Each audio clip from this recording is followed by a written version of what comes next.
The North Sea. Home to freezing temperatures, raging winds, rough seas, and big waves. It's captured imaginations, past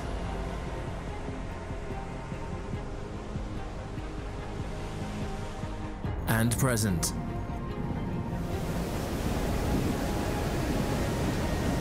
It's where thousands of people make their living.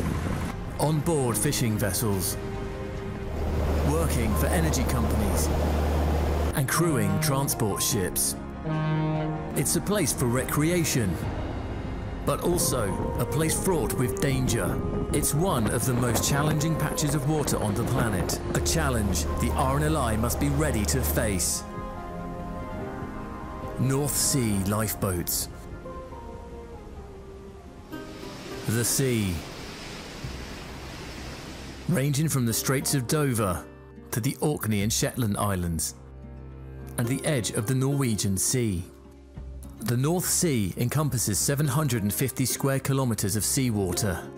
The water temperature averages 17 degrees in the summer and 6 degrees in the winter. The air temperature can drop as low as 0 degrees. Winter brings frequent gales and storms to the area. Storm surges in particular can be deadly. One such event in 1953 flooded several coastlines, taking 2,000 lives. All these conditions make for a difficult area for the RNLI. An area that pushes lifesavers and lifeboats to the limits. Lifeboat rescues in the North Sea. From Lowestoft in Norfolk to Lerwick and Aith in Shetland. Over 50 lifeboat stations count the North Sea as part of their patch.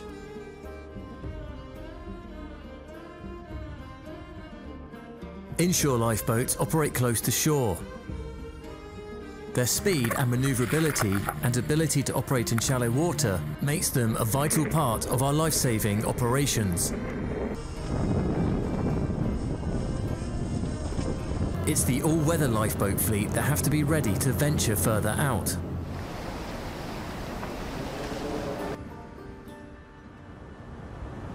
Often spending hours at sea, battling the big waves and storm conditions to answer desperate calls for help. Some of the most difficult and arduous rescues in RNLI history have taken place on the North Sea.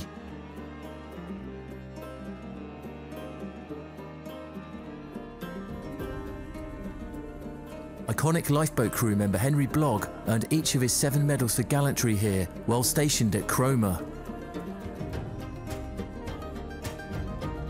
In April 1973, Bridlington lifeboat crew took on hurricane conditions to locate a fishing vessel that had lost power. Despite heavy snow and force 12 winds, the lifeboat crew evacuated all 5 on board the stricken fishing vessel. Coxswain John King was awarded the Silver Medal for gallantry for his part in the rescue.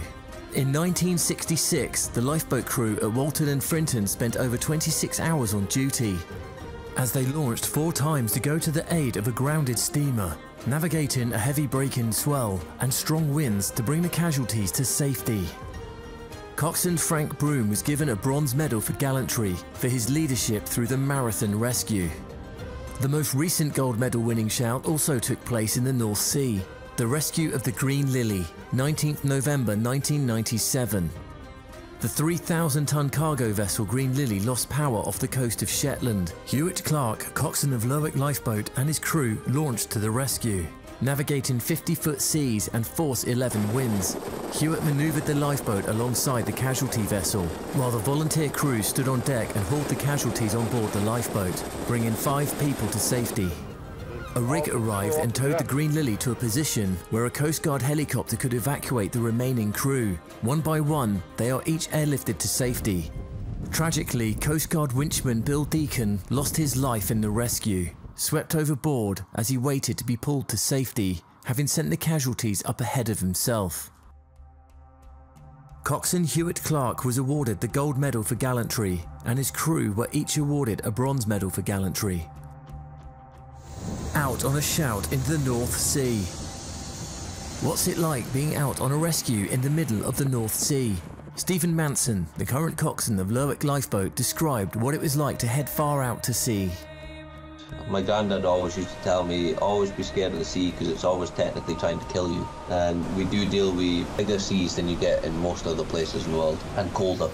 But sometimes you can feel a little bit vulnerable. It's definitely a sea to be respected.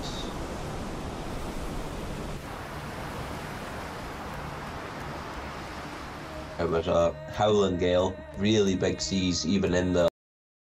So right from the get-go we were punching into it and it just never eased off at all. It was a battle the whole way. It was hand steering, autopilot wasn't an option, and everybody was strapped in the whole way there.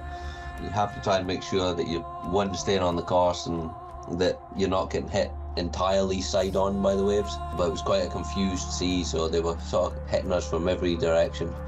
Although the Severn is the biggest boat in the fleet, we felt like a very small boat that day, considering the size of the seas that were way above the top of the wheelhouse at times. It was a little bit intimidating.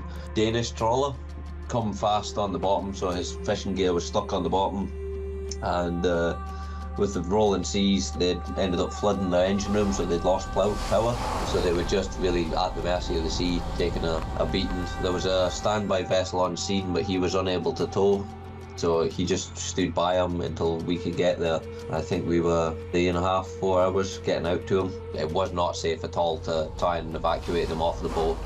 So we got a tow line across to him, established the tow, and once he was happy, I started making my way back to Lerwick very, very slowly with him. I think eventually that boat would have sank, and probably realistically they would have had to abandon to a life raft and hope that the supply vessel that was close by could pick them up.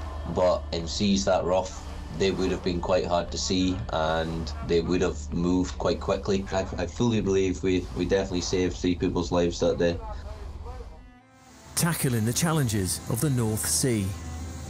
The North Sea is an unforgiving environment, and while brave lifeboat crews will launch in rough seas, many lost their lives trying to rescue those in peril here, including disasters at Fraserburgh, Longhope and Arbroath.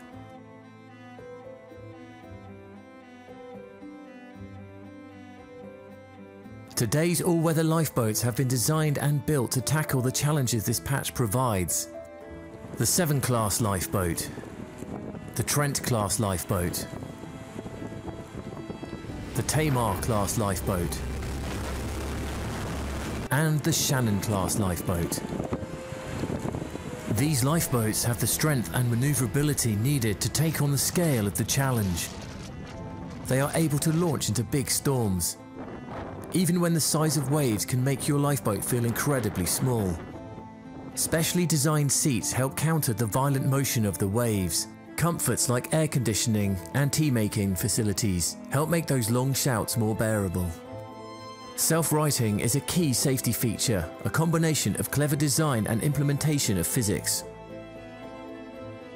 Intake valves automatically shut during a capsize, and the sealed wheelhouse acts as an air bubble. So if the lifeboat capsizes, it will right itself automatically. Other innovations, like the Shannon's water jets, aid maneuverability, and the shape of each lifeboat's hull has been carefully designed to minimize impact of the big waves when out at sea. The lifeboat is just part of the solution. Hours and hours of training also helps crew prepare as best they can for whatever this treacherous patch of water can throw at them. Especially important when you factor in that many RNLI crew members do not come from a maritime background. The RNLI's training turns brave volunteers into competent, skilled lifesavers. What makes it all possible? The North Sea may be one of the most daunting places to crew a lifeboat, but when the call to rescue comes in, brave volunteers will drop everything to launch to the rescue, thanks to their dedication and courage and the support they receive from people like you. Your kindness powers their courage. It gives them the kit, training and lifeboats they need to launch into the North Sea, making this vast, treacherous patch of water a safer place for everyone.